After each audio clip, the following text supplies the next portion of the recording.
all right, so I got the car on jack stands, right? And I'm like, I need to get underneath this car so I could see what I did with the fuel lines.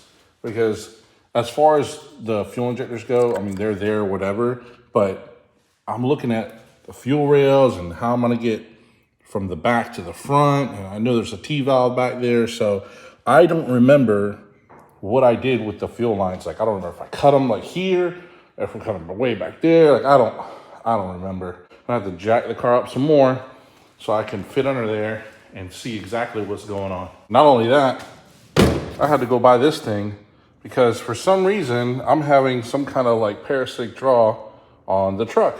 So I was like, all right, I'll charge the battery up and then pull the fuse for the radio because my radio looks like it's been hit by a train. So I went ahead and pulled the fuse out and it's still dying overnight. So I need to first charge up the battery, make sure it's in good health, and then go do that parasitic draw test or whatever. But I can set this up, let it charge while I jack up the car. 6.2, funny enough, I need the injectors out of this truck in the car. I'm gonna make a list and we'll go over the list together.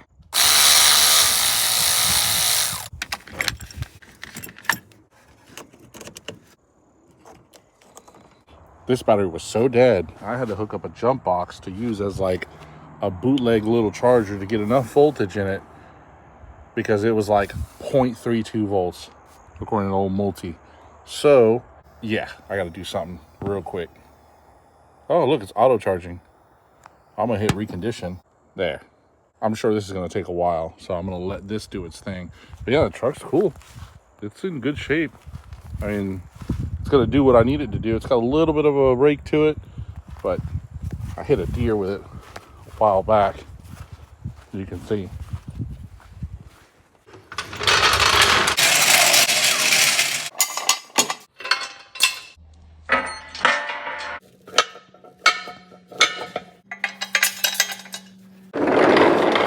All right, so underneath here, there should have been, or there was, a T proportion valve or T junction there, past where that spider is. And you can see the pass through for the power for fuel pump and whatnot. But you see the two lines coming down?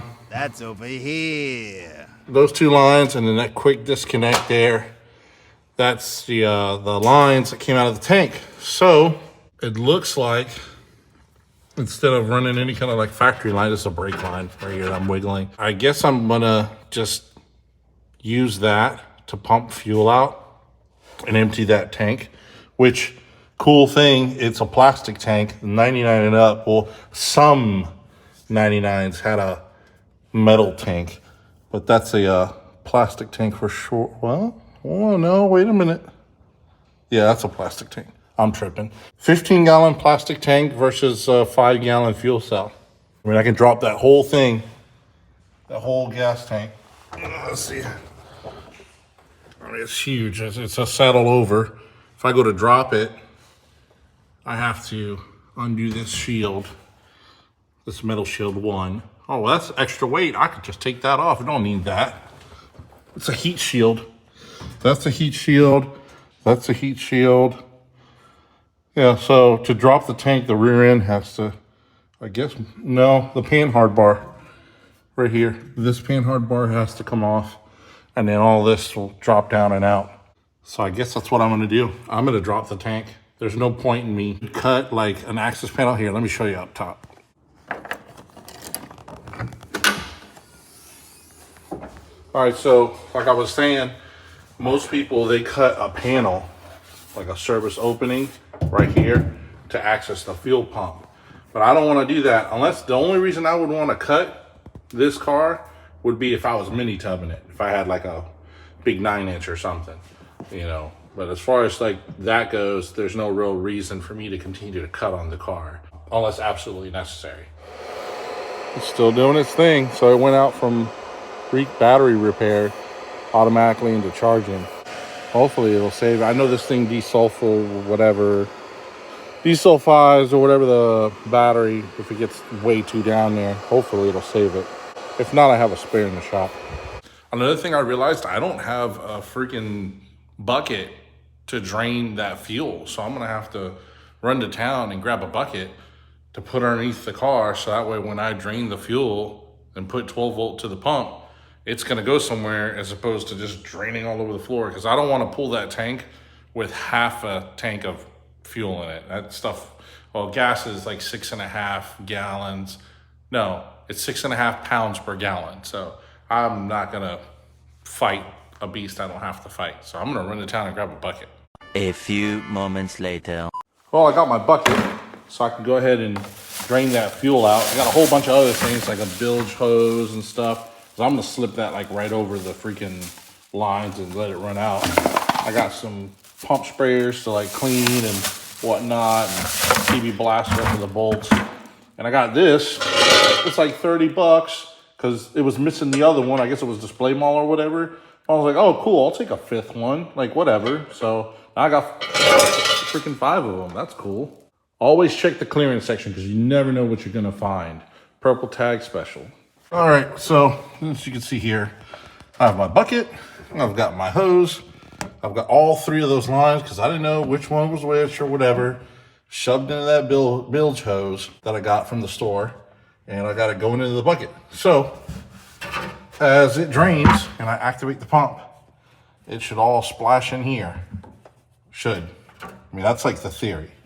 So let's see if I can make that happen. All right, good news and bad news. So the good news is that the pump worked for like 10 seconds. And then after that, it just went, yeah, and then stopped. So what I know is that it's probably gummed up. That tank is really nasty. So that pump is done.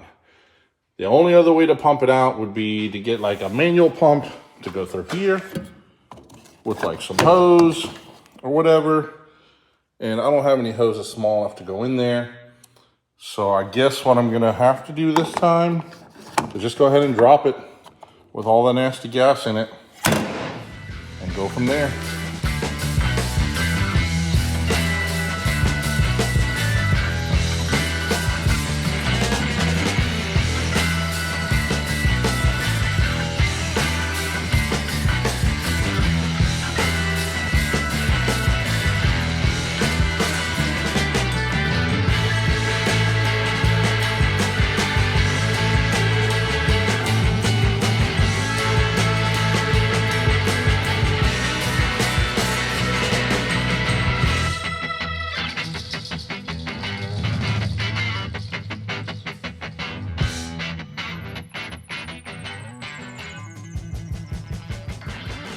Sheesh, that was a lot of work. I had that little saw and I cut the filler neck tube because I was like, I'm never gonna use that again, so there's no point. But got the tank out, it's got handles, so you can just carry it. That's pretty cool.